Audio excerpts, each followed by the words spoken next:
All right, all right. Welcome everybody back to Spot the Ball Sports Talk Podcast, man. Today we got a special guest, man, a guy that I work with USA Football several times, a veteran coach. He's actually a master USA football trainer up in Pennsylvania. He's a director for the Philadelphia Eagles Youth Football Academics. Um, got decades of coaching experience on multiple levels. And Coach, where are you currently coaching at right now? The last 11 years, I've been at Perkiomen Valley High School. It's in Pennsylvania, about 20 miles west of Philly. Been there 11 years. It's a 6A classification school, which is our biggest in Pennsylvania. So we've had some success. Love coaching there. Okay, okay. Well, that's great right there, Coach. And we're gonna jump right into this, man. We don't want to waste a lot of your valuable time you have. Once again, thanks for your support coming on this Spot the Ball Sport Talk. It's brand new, and you're part of the first couple we've done. So, how we always started, we're gonna hit the ground running. The ball is spotted, 1st and 10. Let's get it. All right, so Coach, where are you originally from? I grew up in Philadelphia, Pennsylvania. And now I'm about 25 miles west of Philly. Lived in the suburbs of Philly a little bit after college, but this has been my hometown in the Philadelphia area. Cool, cool. Okay, Coach.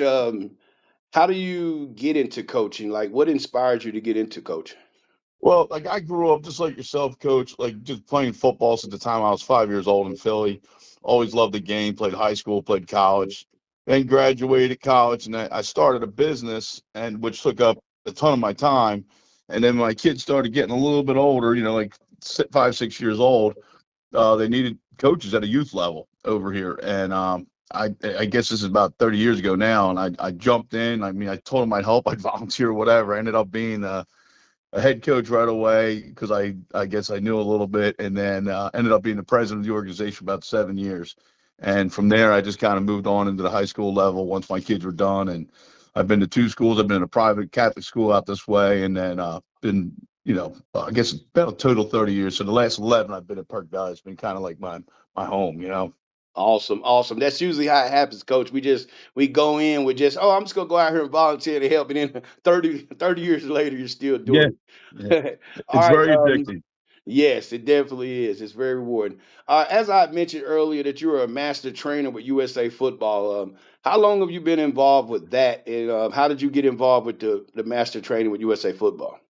Uh, I've been a master trainer for let me think, about 14 years. This might be going in my 15th year, but I've been involved in USA football since 2006. I was invited to, it's called a state forum. Every NFL team had it. And, it was just kind of like an 8 hour, really 8 hour like seminar. I went down there and talked with other people, and there's a couple hundred guys, and they ended up, because I knew I had a lot of contacts in Philly. USA was trying to plant their seeds in the Philadelphia area, so I helped out a lot with that, getting everyone certified, all that kind of good stuff. And then did clinics, did camps, did everything. I worked with the U.S. national teams with yourself. We were roommates down in Texas, you and I, Yeah. for the Oh international yeah, bowl. no doubt. And the more you get involved, you just keep on rolling, rolling, and Yeah. rolling. And I'm still at it now, and I still love it.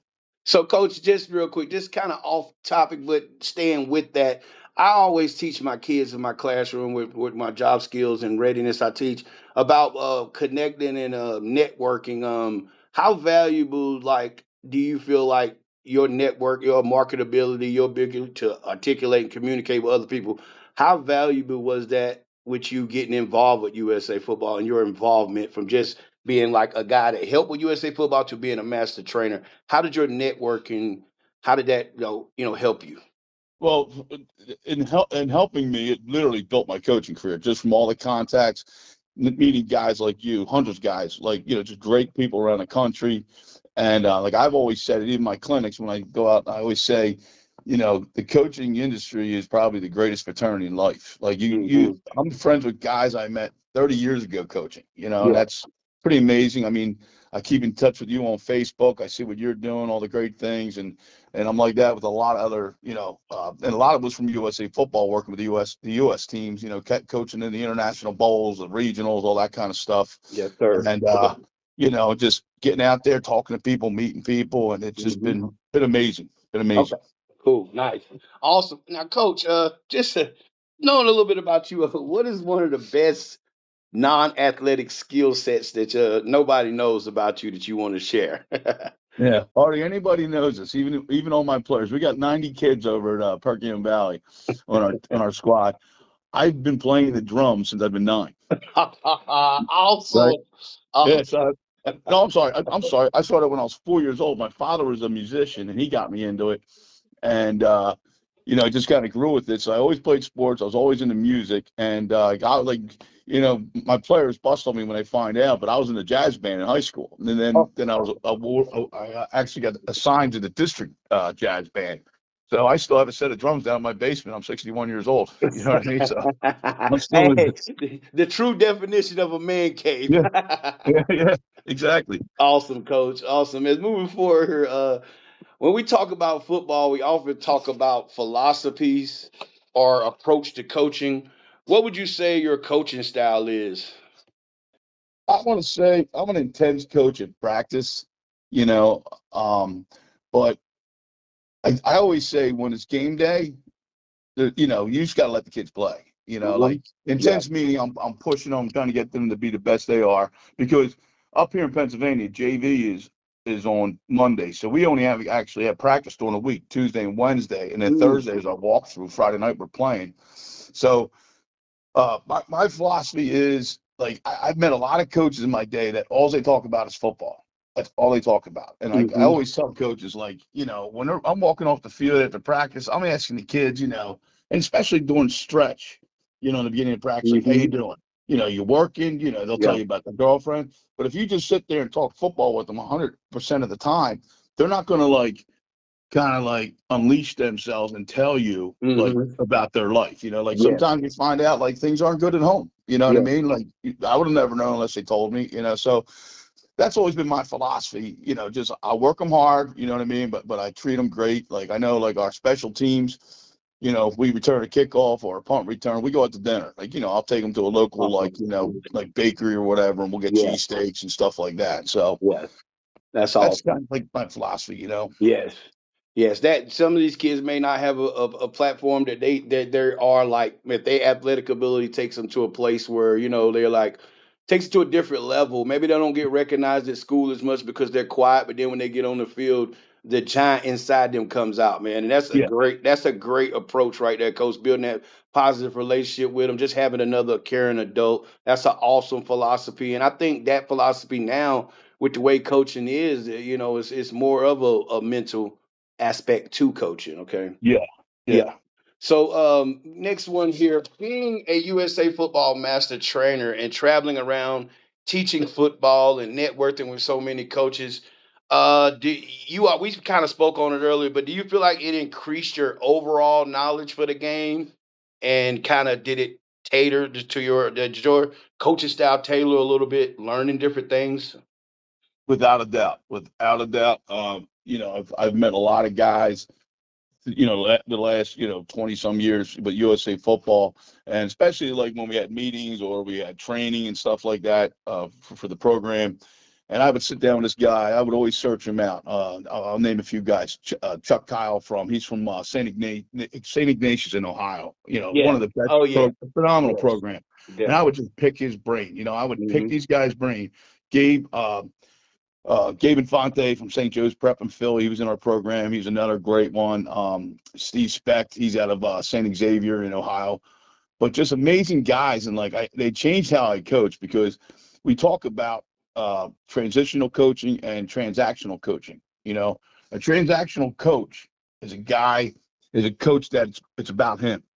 Hmm. Okay. Yeah. And I always tell people you don't want to be that way. It's not about you. Yeah. And geared towards being a transitional coaching, which means you're doing everything you're doing for what you're doing is all for the young players. Yeah. So and just talking to these guys that have been like Chuck Kyle, he has to be 75 years old now. You got Jimmy Yeah. Wallace down in South Carolina, just amazing, amazing men. Yeah. So Yes.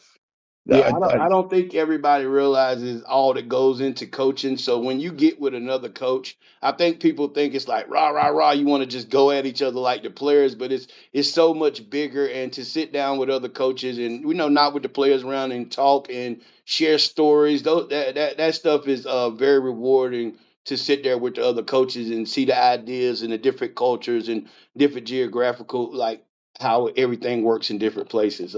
Exactly. Oh, That's why I go to clinics, as a spectator. Every year I go up to Penn State. I yeah. do a couple other ones just to get better. And you always meet someone, and they can help you out, and they might give you a great idea for your practice plan. You know what I mean? Oh Stuff yeah. like Yeah. that. And Yeah. like I know, like I was presenting a couple of years, uh, 2 years ago up at Penn State. Did the whole video tackling the whole deal, and I polled the room before I started. I had about 80 coaches in there. I said, "How much time do you guys spend on tackling?" Some Mm, coaches are raising their hand, 5 minutes. I said, "Is that a day?" They're like, "Yeah." Some coaches are 10 minutes a week. So if you look at a practice schedule in Pennsylvania, now we can go about 6 hours. yeah. Tuesday, Wednesday, Thursday. And I always said, if you spent 5 minutes with your quarterback all week, just 5 minutes, how Yeah. good is that quarterback going to be? He's not going to be Mm, productive at all. And I said, you look at each position. So like I learned this years ago, like you kind of got it when you're working on fundamentals, you got to split mhm, all the time up. You know what I mean? To be great at everything. That makes yeah. sense. Yeah. But in coaching, man, you never seem to have like enough time. You never Yep. do, and Oh, I know. that'll kind of lead into the next question, Coach. Um, how valuable do you think strength and conditioning are to a football program? I think it is utmost importance for confidence, for strength, everything. Hmm. And I always say to coaches on our staff, and if we have a kid that's a sophomore, because we have a separate freshman team. If we have a kid that's a sophomore, as a junior, they may not be very good, but I always say to them, wait till their senior year. In my mind, something happens between their junior and senior year, like the maturity, and all of a sudden you're like, this kid was a non-starter, he wasn't barely playing. Now he's like one of your studs, and I think they just hit something, But then, like Yeah. we have a pretty good program. We have a couple guys over there running it, T-Con and Coach Fink. And I like what they do is they take off. Like we're done in November, and they tell the Hmm. kids, go enjoy yourself. Go have fun. And then like the first day we're back, I don't know, it's January 3rd, January 4th. They hit it 3 days a week, and then we have practices Friday morning at 6 o'clock in the morning. Yeah. And I think it's amazing, Yes. Yes. what they do. And like Yeah. you can't wait, Coach. You know this. You can't wait till June to get ready for football in Oh August. yeah. Oh yeah. You Yeah. can't. You Yeah. know what I mean? Like you're so far behind the eight ball. Yeah, exactly, exactly. I actually just started my organization now with elite football training here, and then that's my pitch is kind of like with the NIL deals and the way football and college is turning into professionalism. Why not get professional training from some of the best? And I'm not saying I'm necessarily the best, but my style may fit your child or whoever I'm training's style. So you got to get a Mhm. person that's a good fit for you in working in that way. So I feel like if you bring that kind of knowledge to younger kids and they get it, especially linemen. I work with O line and D line because if Yeah, they get confidence and they learn technique in middle school or elementary and youth league, by the time they get to you in high school, you're developing a program. And a lot of places, they struggle with that, but it's just yeah. something that takes stability and coaches, staying in places for a while. But the second part of that question was you already kind of answered it was do you think that is key to developing players? And you talked about that. So if you talked about building up to your senior year, so you think that development grows from their freshman to sophomore year, which naturally it does. But is there anything you guys like focus on to build like the mental toughness or whatever, like when you're developing them? Usually like after so we'll go from and all the coaches try to get there at least 2 out of the 3 days for lifts. I mean, because like Hmm. some of us aren't teachers and like they get there from work, but I just I think we do something at the end of the lift to get, like with 25-pound plates, they got to hold it for a certain amount of time. Yeah, Like to me, yeah. that's mental toughness. And Hmm. we're always preaching, like, you're here for your brother. Like Yeah, this is a yeah, family. You're here for your yeah. brother. You're working for your brother. Hmm. We don't believe in individuals, even if that kid's a stud. You know what I mean? We don't treat him like he's a superstar. Yeah, But yeah. I think it builds up everything. And like you said, running that elite academy, it's amazing. Like a lot of the kids do it. And you got like if you're just a football player, then be that football player 10 months out of the year. Like Hmm. we have other kids that play lacrosse. That's a great sport. Basketball. That's all Hmm. great to help with football. But like I just try to tell kids all the time, if I don't see them in the weight room, like buddy, don't wait to June because Yeah. come Oh yeah. August, Oh yeah. come in Well, August, you know what it's like, Coach. Well, as you know, top programs, if you don't lift the weight at all and never show up, you actually be so far ahead. And as a coach, that kind of gets to you some when guys show up that first day of camp and it's 85 now down here in the South in North Carolina it's Yeah. 95 Ooh, degrees humidity and they ooh. can't even get through warm ups and it's like Yeah. you got to slow down and go Yeah. back to the basics and that's just kind of what I focus on with elite football training. It's just basic football, Yeah. fundamentally sound football. Let's get it back to just playing where you might have a physical breakdown every once in a while where a guy just beats you, he's just bigger and strong. But as far as mental mistakes and sloppy football and stuff like that, we're definitely trying to get that out of there. But coach, I'm gonna give you Yeah. this last question so I can get you out. I know you got a very busy schedule. The last question, coach, and it's just for young athletes or even parents, whoever needs to know. Maybe it can affect whoever needs to hear it. If you had any advice to a young student athlete with dreams of playing at the next level, really quickly, like what would you say to them? Coach, there is a school for every player.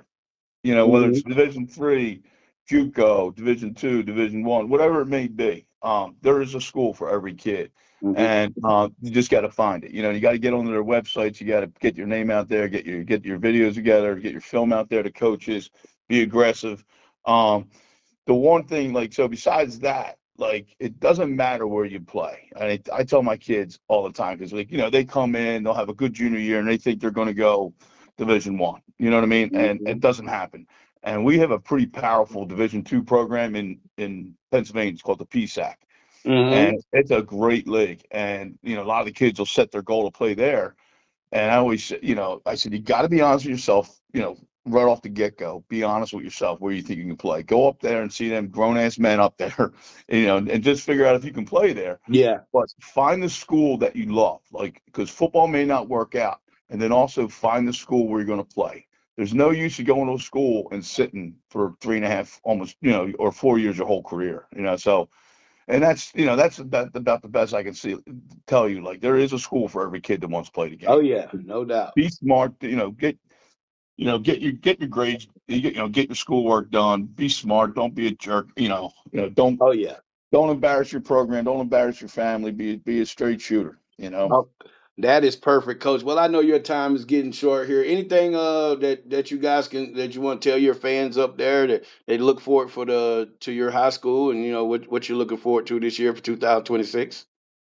School wise, we are going to be in Perk Valley. We're going to be young, in my opinion, and like I said, you're seeing guys in the weight room right now getting bigger and stronger, and looking for a couple guys that, like, we need some guys to step up this year to continue having success. All right. Well, coach, I really do appreciate you coming out again, man, and Spot the Ball Sports Talk. And we definitely will be checking back in with you, man. Stay safe and stay warm up there. Once again, thanks, coach. You got it, Coach. Thank you very much for having me. Yep.